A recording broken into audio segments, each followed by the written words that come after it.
Namaste. Welcome to the lecture series on the subject Applied Thermodynamics, Module 3, Vapor Power Cycles.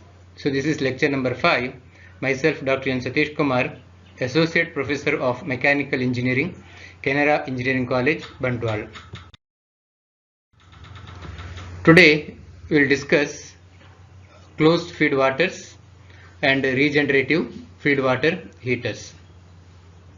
So in the last class we discussed open feed water heater, that is in the last lecture, wherein the bled steam and the condensate from the condenser are mixed in the feed water heater.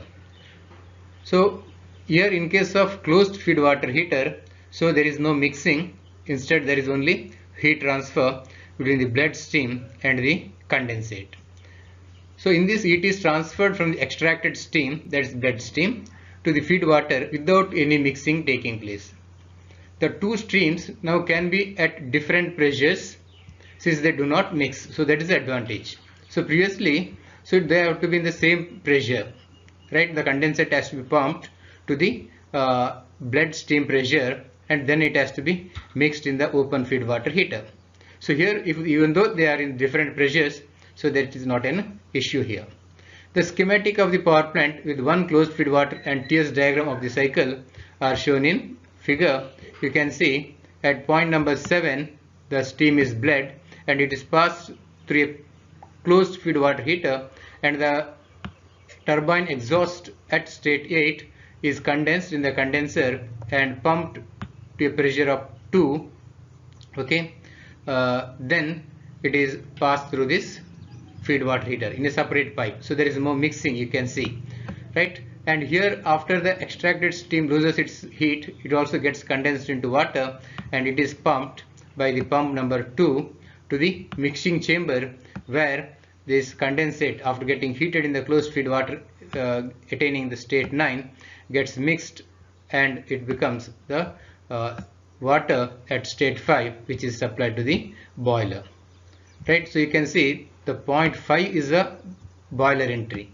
So one that is a bled steam after condensing is pumped from pressure 3 to 4. You can see that is a 3 to 4 here, and the feed condensate water after passing through the pump and the feed water heater, so is in the state 9. So after mixing, so they will attain the state between 4 and 9. So that is very important here. So then it absorbs heat in the boiler and once again passes through the turbine. The entry point to the turbine is the point number 6. In an ideal closed feed water heater, the feed water is heated to the exit temperature of the extracted steam. So extracted steam is at 7, temperature is 7, and this feed water heater, which is entering at state 2, will be heated to the same temperature at 9. So temperature at 9 and 7 are equal. So the feed water heater, feed water is heated to same state as the extracted steam. But in actual power plants, the feed water leaves the heater below the exit temperature. So the temperature at 9 will be less than the temperature at 7. Okay, because the temperature difference of at least a few degrees is required for any effective heat transfer to take place. So that is very important here. The condensed steam is then either pumped to the feed water heater line or routed to another heater or to the condenser through a device called trap. So here in this diagram the trap is not shown. So trap allows the liquid to be throttled to a lower pressure region but traps the vapor. The enthalpy of steam remains constant during this throttling process. So in this diagram, so trap is not shown. Now let us write the expression for the Q in, Q out, W turbine out and pump in. As I told earlier, so in the mixing chamber, the condensate at state 9 and the bled steam at state 4, you can see 4 and 5 excuse me, so are entering, and it is after mixing it will attain the state 5, which is the entry point to the boiler, and it is heated up to 0.6. So H6 minus H5 is the heat input in the boiler, and condenser, in the condenser you can see steam expands from 6 to 7, that is full 1 kg of steam. Then at 7 y kg is extracted, so 1 minus y kg is expanded from 7 to 8, and 8 is the entry point to the condenser, and after condensation it is a saturated liquid state at state 1. So H8 minus H1 is the heat loss in the condenser, but only 1 minus y kg of steam per kg is passing through the condensate. So Q out is equal to 1 minus y into H8 minus H1. Now coming to the turbine work output. So there are two turbine work outputs. So one is 6 to 7, wherein complete 1 kg of steam is expanding, whereas the remaining 1 minus y kg is expanding in the second part, that is from 7 to 8. So that is why turbine output is nothing but H6 minus H7 plus 1 minus y into H7 minus H8. And W pump in is nothing but, so this pump 1 is handling 1 minus y kg of the condensate liquid, so 1 minus y into pump 1 in plus the work of this pump 2. Okay, so that you have to add to get the total pump work input. So here y is the fraction of steam extracted, which is nothing but mass flow rate of steam at 7 divided by mass flow rate of steam at 6. So M7 by M6 gives the fraction of stream extracted, that is y. And W pump in is nothing but V1 into P2 minus P1, and pump 2 in is nothing but V3 into P4 minus P3. Here V1 and V3 are the specific volume of the saturated liquid at 1 and 3 respectively. Now the thermal efficiency of the cycle, as we know, it is net work done by heat supplied, or Q in minus Q out by Q in. So after substitution, so we'll get this expression for the efficiency of this closed feed water heater Rankine cycle.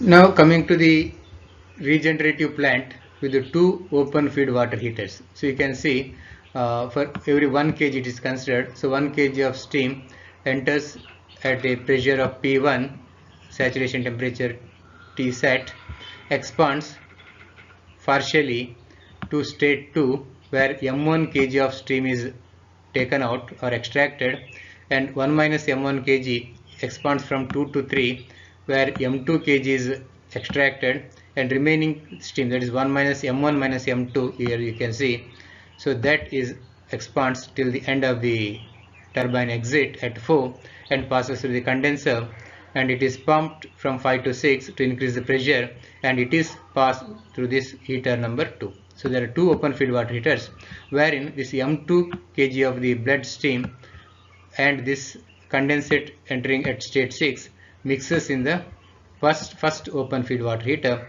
and the exit output of this, that is at 7, so it is pumped to a pressure 8, right, and it is now 1 minus M1 kg, it is entering to this heater 1, where M1 kg of the extracted steam also enters. So M1 plus 1 minus M1, it becomes 1 kg back to its initial mass. So it leaves the first feed water heater at state 9 and pumped to pressure 10, and it enters the boiler, and again the cycle is repeated. So you can see here, so 1 to 2 here, complete 1 kg of steam is expanded, and at 2 M1 kg is extracted. So 1 minus M1 is expanding from 2 to 3. At 3 again M2 is extracted. So remaining steam, that is 1 minus M1 minus M3. It is 1 minus M1 minus M2. So M3 is nothing but here 1 minus M1 minus M2. Though it is written as M3, but it is this mass. 1 minus M1 minus M2 kg of steam. It undergoes expansion from 3 to 4, and it enters the condenser. Now, based on the total flow of 1 kg of steam, turbine output, so as you can see, initially 1 kg expands from 1 to 2, so 1 into H1 minus H2, then 1 minus M1 is expanding from H2 to H3, so 2 to 3, that is 1 minus M1 into H2 minus H3, and 3 to 4, so 1 minus M1 minus M2 is expanding from H3 to 4, means its enthalpy difference is H3 minus H4.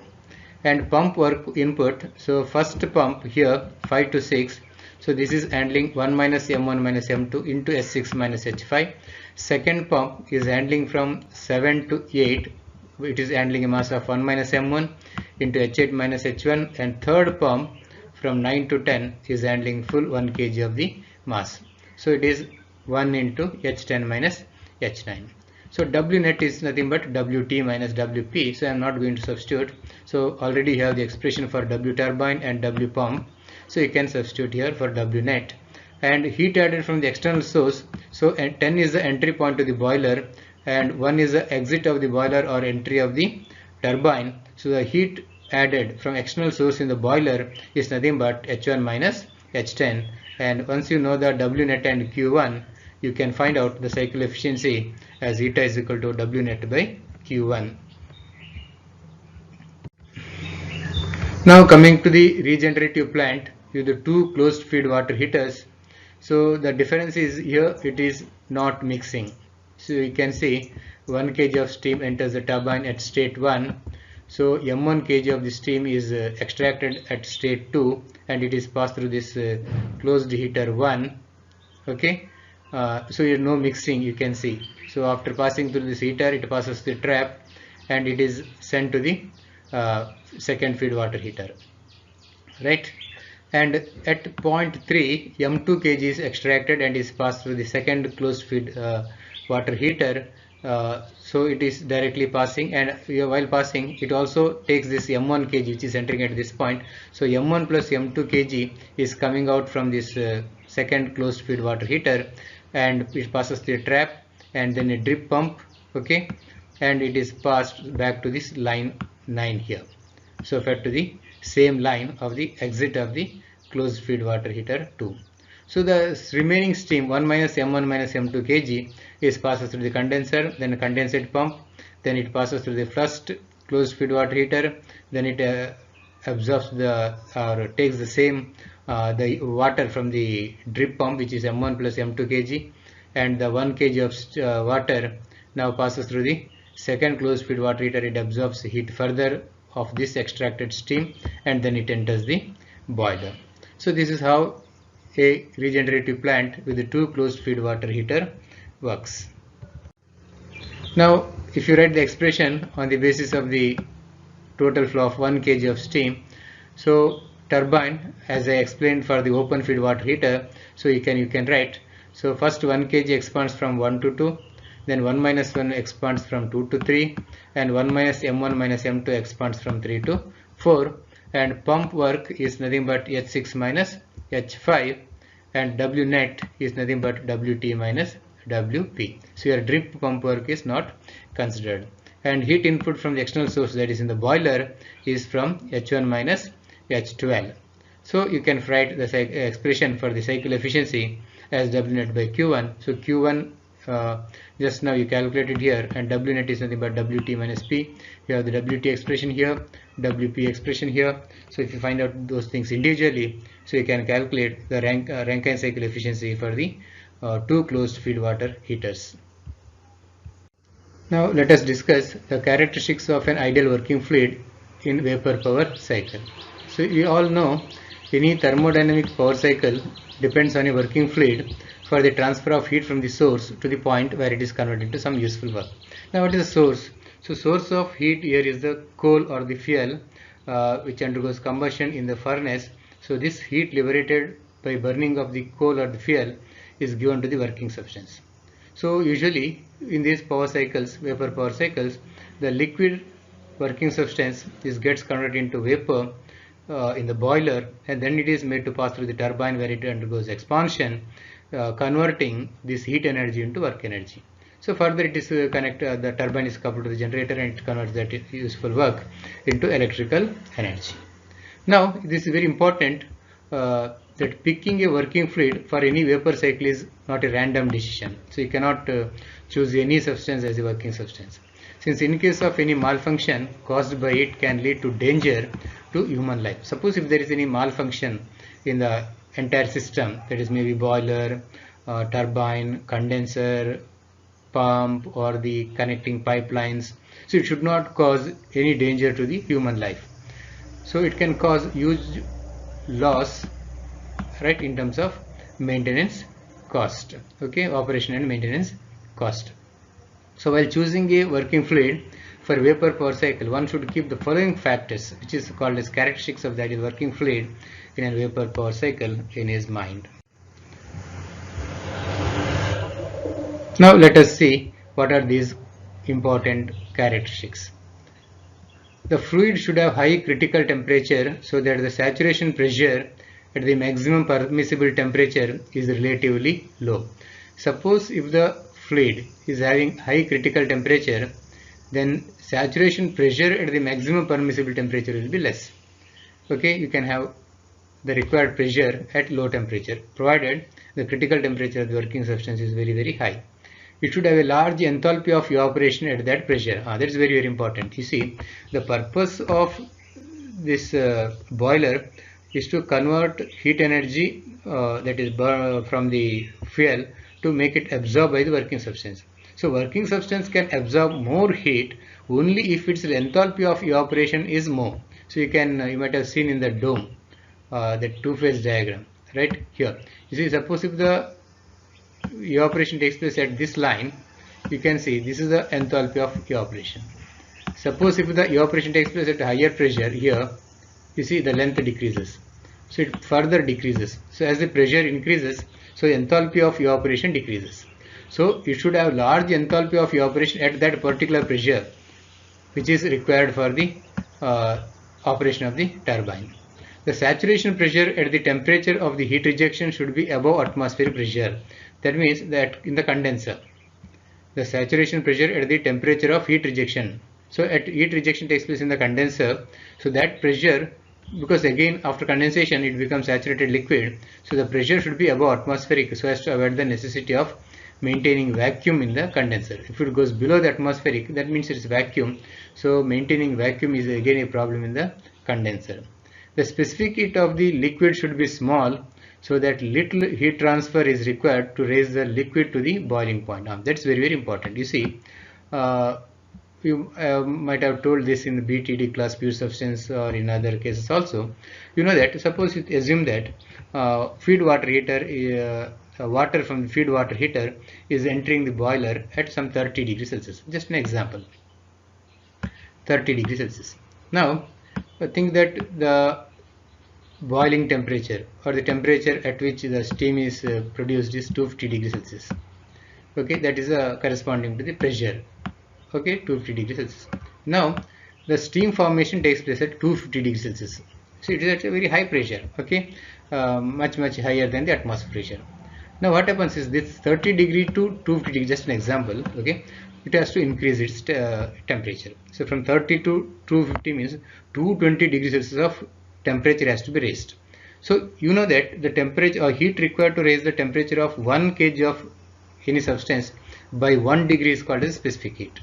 You see, heat required to raise the temperature of unit mass of the substance by 1 degree is called as the specific heat of that liquid. If the specific heat is low, right, if it is small, for example 1 kilojoules per kg per Kelvin or 2 kilojoules per kg per Kelvin. If it is 2 kilojoules per kg per Kelvin, then 2 into 220 degree, 250 minus 30 is 220 degree. So temperature has to be raised by 220 degrees. So 2 into 20 means you have to supply 440 kilojoules of heat for 1 kg of water. So if it is 1 kg kilojoules per kg per Kelvin, then you have to supply only 220.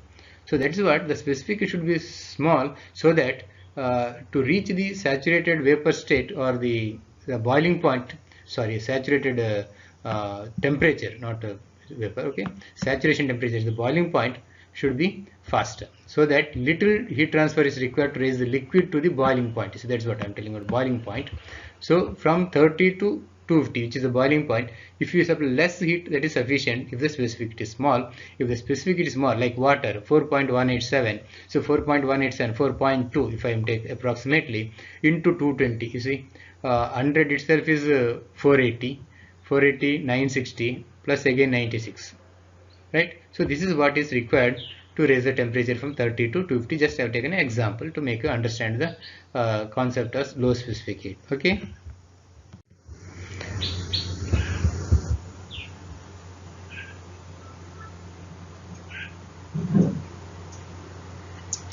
Next, the saturated vapor line of this TS diagram should be steep, very close to the turbine expansion process, so that excessive moisture does not appear during expansion. So the saturated vapor line of the TS diagram. Suppose if you have the TS diagram here, I'll draw a small TS diagram to explain this. Suppose if the process is something like this, okay, then it should be very steep. Okay, this is a vapor line. Saturated vapor line of the TS diagram should be very steep, very close to the turbine expansion process, so that excessive moisture does not, you see now after expansion, so this is the, you see now this is the exit of the turbine, so here you should have high quality of steam or with less moisture content, or excessive moisture does not appear during expansion. Okay, so that is very important. So you should have a steep line, vapor line in the TS diagram. The freezing point of the liquid should be below room temperature so that it does not get solidified while flowing through the pipeline. So chances are very narrow because the temperature will be usually high, but sometimes it depends upon the working substance again. So freezing point should be below the room temperature so that it doesn't get solidified when it flows through the pipeline. Suppose if you are not using water as the working substance, so then you might encounter this problem. The fluid should be chemically stable and should not contaminate the material of construction at any temperature. The fluid should be chemically stable. It should not be harmful, especially the materials of construction like boiler materials, then various pipelines, turbine casing, turbine blades, turbine shaft, condenser material, pump material. You see, many things are there. So this working fluid should not harm these materials or should not contaminate that. That is very important. And coming to the last point, the fluid should be non-toxic, very important, non-corrosive. You see, once again, it should not have any corrosive action on the materials, not excessively viscous. So viscosity also should be moderate, and it should be low in cost. Also, it should be available easily at a cheaper price. So with this, I conclude this lecture number 5 of this module 3 vapor power cycles, and we'll continue in lecture number 6. Thank you.